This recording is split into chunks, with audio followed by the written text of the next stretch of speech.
જય જલારામ, જય શ્રી કૃષ્ણ. 3 પેઢીના વ્લોગમાં તમારું સ્વાગત છે.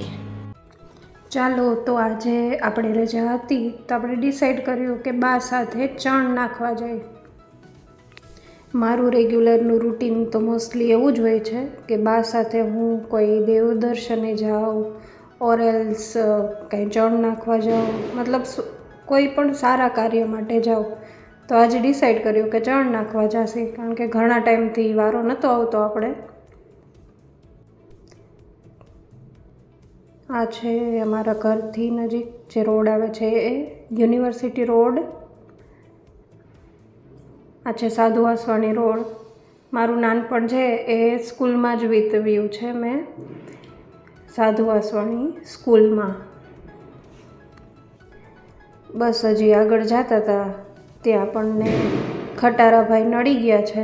ત્યાંથી આગળ નીકળ્યા અને અહીંયા સાધુ વાસવાણી રોડ જે કમ્પ્લીટ થાય ને ત્યાં જ આવીએ છીએ. બટ અહીંયા જોયું ને તો એક જગ્યાએ છે એ આગ લાગેલી હતી. પછી અમે અંદર ગયા, બાને થોડુંક આપ્યું ચણ અને થોડુંક મેં લીધું. પછી બાને કીધું કે જાઓ તમે ચણ નાખો અને હું અહીંયા ઊભી છું, કારણ કે પછી એમને પાછું આપણું છે ને એ આપી જ દેશું.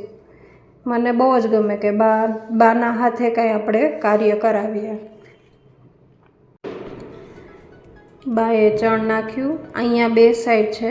જો પેલી સાઈડ પણ છે કે જ્યાં આપણે બીજા જે કબૂતર છે, એકચ્યુઅલી અહીંયા અત્યારે તો આ જે દુકાન જેવું જે છે એ બનાવી નાખ્યું છે, એટલે 2 પાર્ટીશન થઈ ગયા.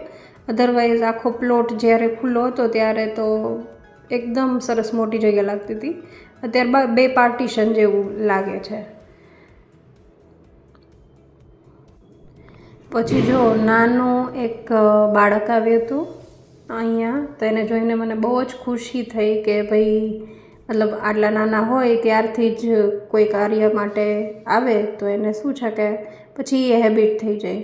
અમે બહાર નીકળ્યા અને જોયું તો જુઓ, આ એ જ પ્લેસ છે જ્યાં આગ લાગેલી હતી. આ મેં ઝૂમ કરેલું છે. પછી અમે અહીંથી નીકળી ગયા, કારણ કે ઘરે છે એ આપણી સરપ્રાઈઝ ગિફ્ટ વેઇટ કરતી હતી. તો આ છે મારી સરપ્રાઈઝ ગિફ્ટ જે કંપની તરફથી મળેલી હતી, કાજુ બદામ. અને આ છે મીઠાઈ, સ્વીટ છે. અને હજુ એક ગિફ્ટ જે મોટી હતી એ છે બેગ. તો એ આપણે અનબોક્સિંગ કરશું. તો ચાલો અનબોક્સિંગ કરીએ. આ જે બેગ મને આપી હતી કંપની તરફથી, જે ગિફ્ટ હતી આ એ છે ને સરસ. મને તો બહુ જ ગમી. તમને ગમી? જુઓ કેવી સરસ છે. ઘણી મોટી છે. સો આપણે જ્યાં ટ્રાવેલિંગમાં જાય તો બહુ યુઝફુલ થાય એવી વસ્તુ છે. So thank you so much. Wishing you a very happy Diwali to all of you. અને તમને અમારો વ્લોગ ગમ્યો હોય તો લાઈક, શેર, સબસ્ક્રાઈબ કરવાનું ભૂલતા નહીં.